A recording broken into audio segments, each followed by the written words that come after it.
Buenos días, tardes o noches, dependiendo de la hora que me estén escuchando. Les habla el nutriólogo Luis Miguel García. Vamos a ver el día de hoy el tema de plan de alimentación modificado en el contenido de nutrimentos. En la clase pasada habíamos visto el plan de alimentación modificado en consistencia o las dietas transicionales o de transición. Para esto pues vamos a estar utilizando nuestra bibliografía básica, el cual, como saben, es el libro de dietas normales y terapéuticas. Y para la elaboración como tal de los menús pueden apoyarse en el libro que también tienen, el de elementos fundamentales en el cálculo de dietas de Claudia Asencia Peralta. Muy bien, y recordándoles el capítulo, es el capítulo número 4, plan de alimentación modificado en el contenido de nutrimentos, ¿sí? Y vamos a empezar a hacer la revisión primero del plan energético, el plan de alimentación hipoenergético y el hiperenergético. Entonces partimos de que el plan de alimentación, ¿sí?, puede ser en cuanto a modificación de nutrimentos, verse modificado tanto en cuanto a el tipo y cantidad de micronutrientes como también a la cantidad de kilocalorías totales. Y bueno, vamos a comenzar.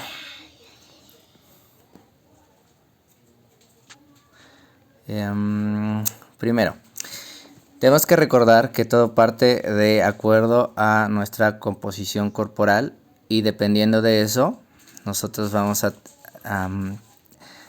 tener una ingesta determinada. De acuerdo a nuestra ingesta, nuestra composición corporal y actividad física, entre otros elementos, vamos a tener como consecuencia un balance energético, ¿sí? Como saben, nuestro balance energético va a ser el resultado entre nuestro ingreso de energía y el consumo de esta, nuestro egreso de energía.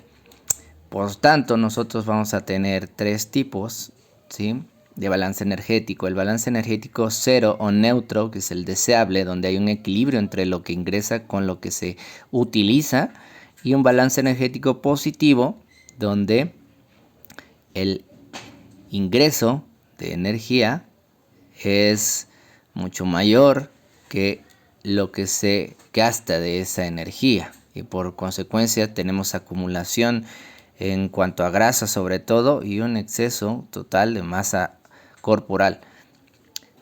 Por lo contrario, tenemos un balance energético negativo, ¿sí?, en el cual nosotros vamos a tener aquí una persona en la cual tiene un ingreso de energía mucho menor y un egreso mucho mayor respecto a lo que en realidad consume. Entonces, como consecuencia, tenemos un déficit calórico que se ve reflejado en la composición corporal. Para comenzar, también es necesario mencionar que este tipo de dietas modificadas en energía o en otros nutrimentos específicos, pues en realidad sí proveen o tratan de proveer de manera adecuada los alimentos, pero viéndose modificadas de acuerdo a situaciones fisiológicas propias del individuo o situaciones patológicas. Empezando con el plan de alimentación modificado en energía, pues tenemos el plan hipoenergético. Este tipo de plan de alimentación se utiliza, hipoenergético o dieta hipocalórica, se utiliza es restringido en energía, como bien dice el nombre, y se utiliza para producir el balance energético negativo. Recuerdan el balance, lo acabamos de decir, el balance energético negativo es el cual nosotros llegamos a consumir una cantidad de energía por medio de los alimentos mucho menor que la que en realidad necesitamos para que en realidad nosotros necesitamos. Entonces, lo que se desea aquí es precisamente conseguir eso. Por lo tanto, es recomendado para las personas que tienen un exceso de masa corporal, y por lo regular, bueno, entre otras condiciones específicas. Cuando se utiliza en adultos, se debe reducir se puede utilizar en adultos que necesiten reducir su peso corporal porque tiene un exceso de grasa, sobre todo, ¿sí? Y o un índice de masa corporal que es mayor a 25. Para eso vamos a recordar estos pequeños esquemas. No tenemos una distribución diferente en cuanto a grasa, minerales y proteínas, muy similar en agua entre hombres y mujeres adultos. Sin embargo, vemos que hay una diferencia en cuanto a, en promedio, una mujer, en cuanto a la composición corporal y la cantidad de grasa específicamente entre mujeres y hombres. Vemos que de manera normal, por obvias razones, la mujer llega a tener un porcentaje de grasa mucho mayor que los hombres, y mineral muy similar, un poco mayor, con mayor tendencia a tener menos minerales las mujeres, y proteínas un poco mayor los hombres, ¿verdad? Por obvias razones. Nosotros podemos utilizar un plan de dieta hipoenergética también, ¿sí? Primero basándonos sobre todo en la distribución corporal total, a aquellos que tengan una distribución o un porcentaje de grasa, mucho mayor a lo recomendable. Aquí observamos las tablas por edad y por sexo, donde vemos aquí en azul, ¿sí? Cuando tenemos un porcentaje bajo, ¿sí?, de grasa, un porcentaje ideal, un porcentaje promedio en amarillo, y en rojo serían nuestros candidatos a este tipo de plan de alimentación hipoenergética, que son los que están por encima del promedio, ¿no? Above average. Aquí está otra vez. O si no, también pueden ser candidatos a este tipo de plan de alimentación las personas que tienen o que llegan a tener un índice de masa corporal por encima de 25. Según la clasificación de la Organización Mundial de la Salud, serían aquellas personas, ¿sí?, que sean que padezcan sobrepeso, es decir, un índice de masa corporal de 25 a 29.9, o que presenten un grado de obesidad, ya sea leve de 30 a 34, también llamada obesidad grado 1, obesidad media moderada u obesidad grado 2 de 35 a 39, y la obesidad mórbida por encima de un índice de masa corporal de 40, ¿sí?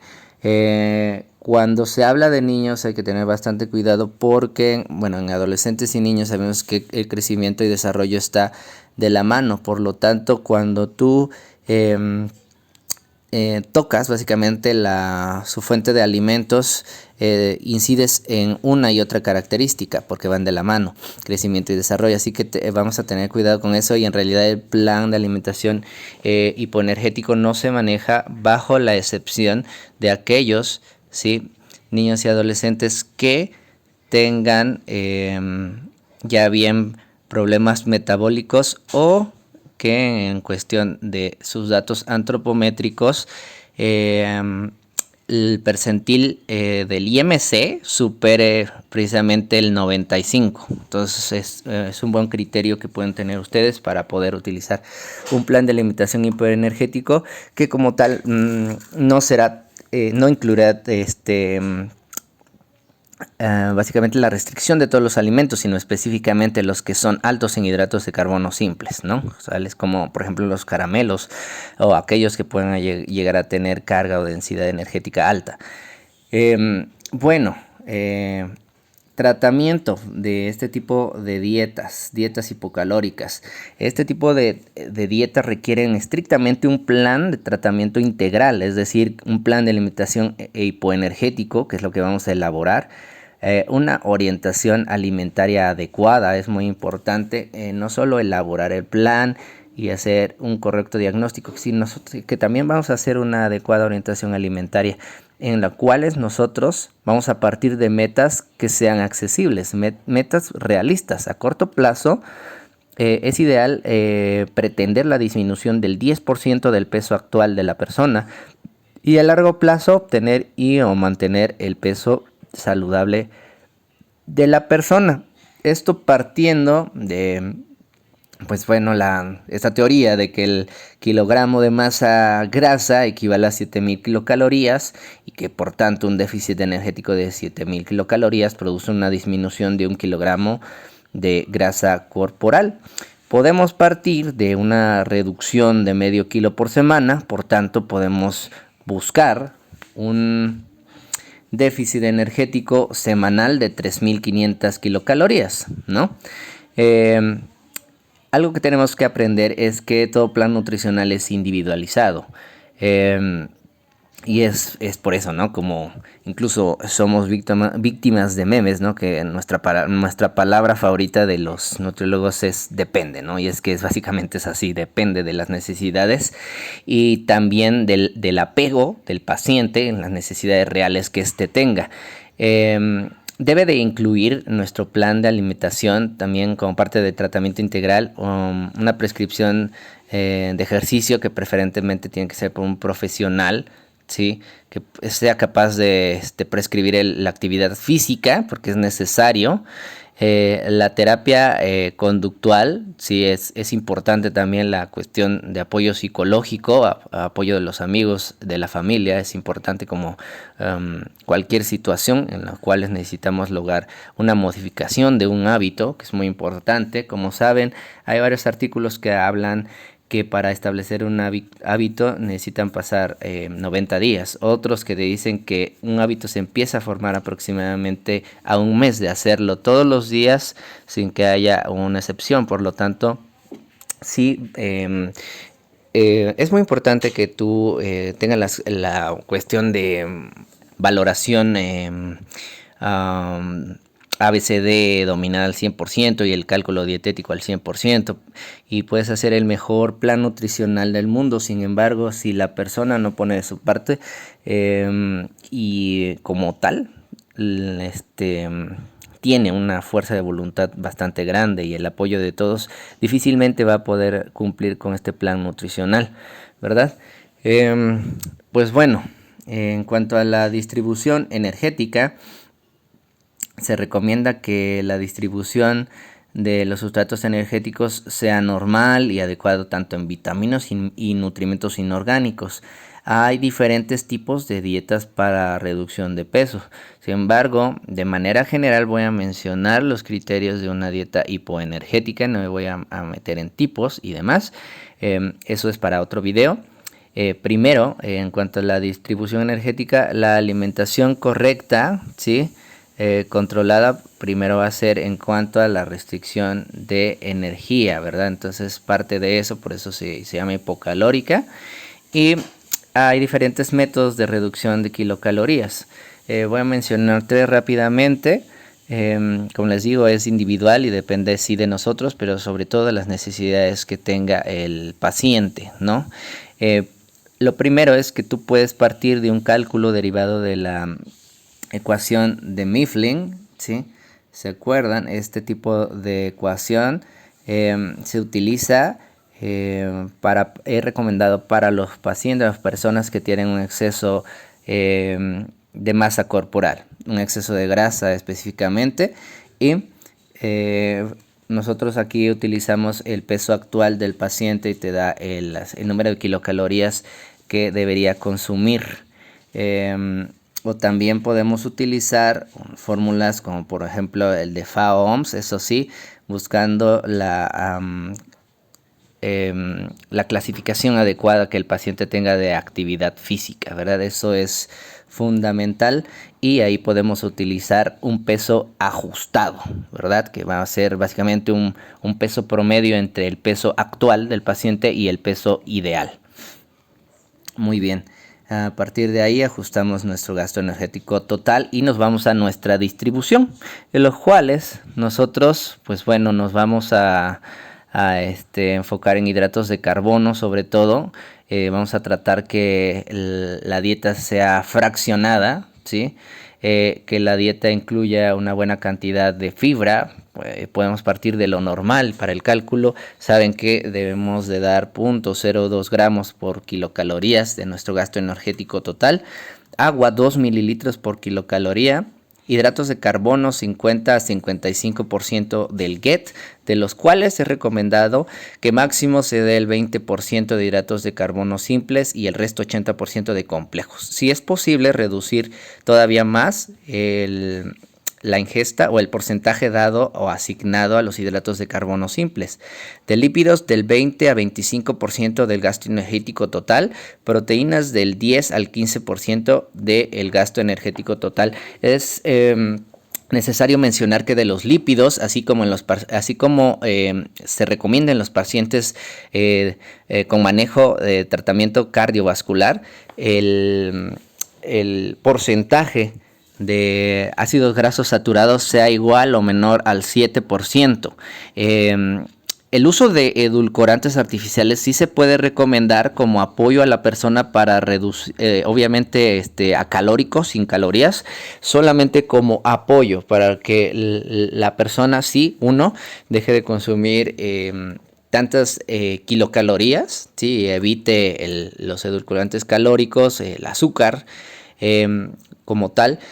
Sin embargo, también no se puede abusar por el simple hecho de que aunque la persona esté consumiendo edulcorantes que sean acalóricos, si la persona abusa difícilmente va a mejorar la cuestión del apego que tiene al sabor dulce. Entonces es mucho más fácil que una persona que esté consumiendo libremente edulcorantes artificiales regrese otra vez muy fácilmente, de hecho, a consumir alimentos azucarados, caramelos, el refresco, etcétera, que mucho trabajo nos va a estar costando restringiendo poco a poco. Reducir el consumo de bebidas alcohólicas y contabilizarlas en el plan de alimentación y consumir, como les digo, es un plan de alimentación que de preferencia debería ser fraccionado.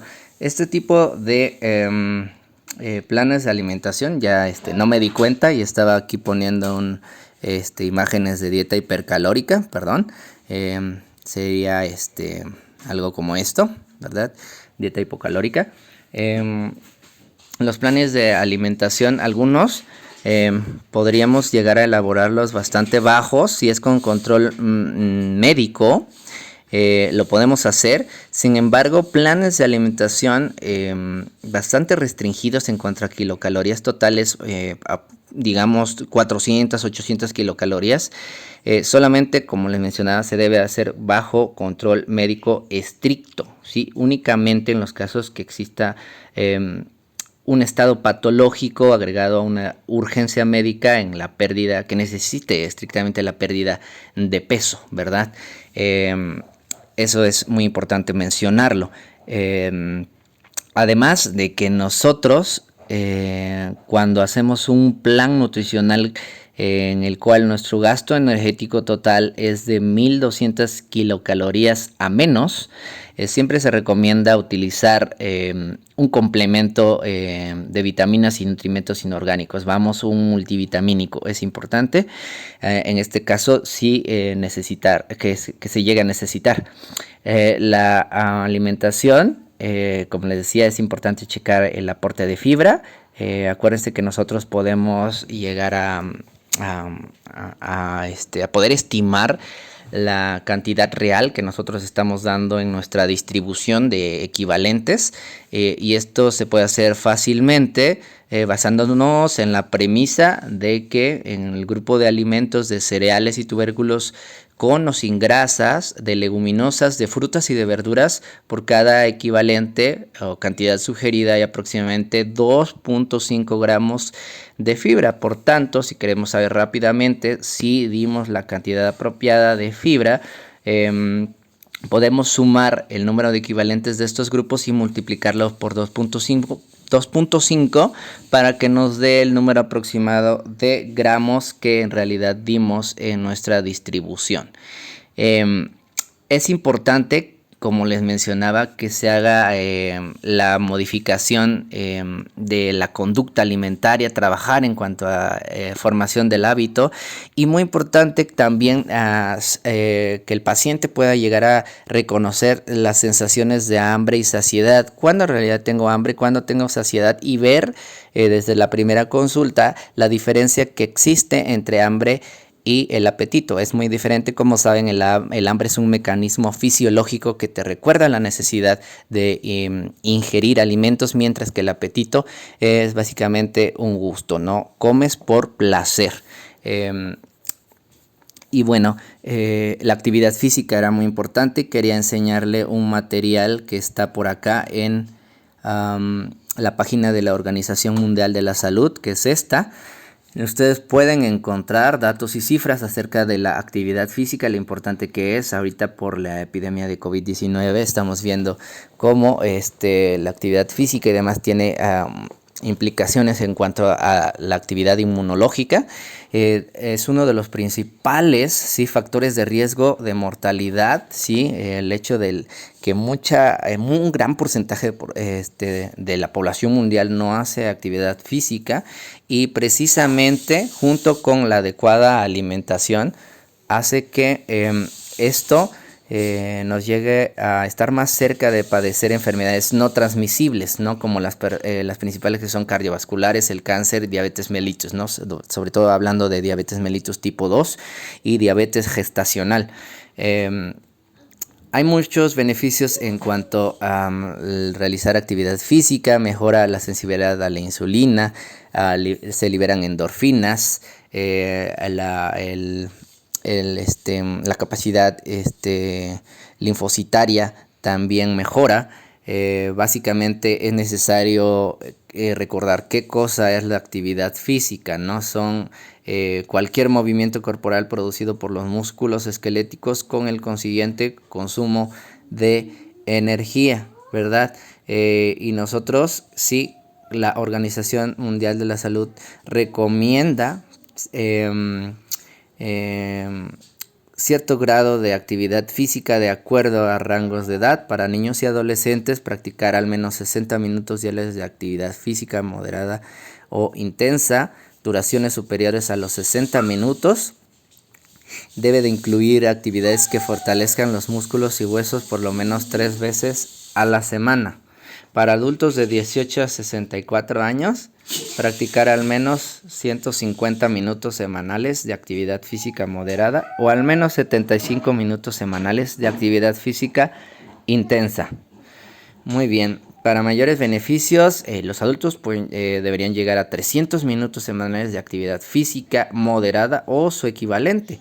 Conviene realizar las actividades de fortalecimiento muscular 2 o más días a la semana, de tal manera que se ejerciten grandes conjuntos musculares. Para actividad física para adultos mayores, adultos que son mayores de 65 años, practicar al menos 150 minutos semanales o al menos 75 minutos semanales de actividad física intensa, ¿verdad? Para obtener mayores beneficios pueden llegar a realizar 300 minutos semanales, etcétera, ¿verdad? Todos los beneficios que les decía, ¿no? Mejora el estado muscular, cardiorrespiratorio, la salud ósea y funcional, reduce el riesgo de patologías cardiovasculares, cáncer, la depresión. Acuérdense que libera endorfinas, reduce el riesgo de caídas y fracturas. Es fundamental para el equilibrio energético y el control de peso, y es precisamente porque decidí mencionarle esta peso. Es fundamental para el equilibrio energético y el control de peso. Entonces es muy importante recomendar el nivel adecuado de actividad física para tu paciente, y es bueno que este sea progresivo, ¿verdad? Muy bien, aquí estamos en nuestro capítulo del libro y regresamos aquí a nuestras imágenes. Hay otras recomendaciones que son bastante importantes seguir. y no se deben de pasar por alto. Por ejemplo, el hecho de utilizar platos más chicos para servir la comida, el hecho de que ya ve que a veces cuando nosotros preparamos la comida, a veces somos muy dados de llevar como tal la olla donde preparamos la comida directamente a la mesa y la tenemos disponible cuando terminamos nuestra servida, nuestro plato, y llegamos a servirnos más y más.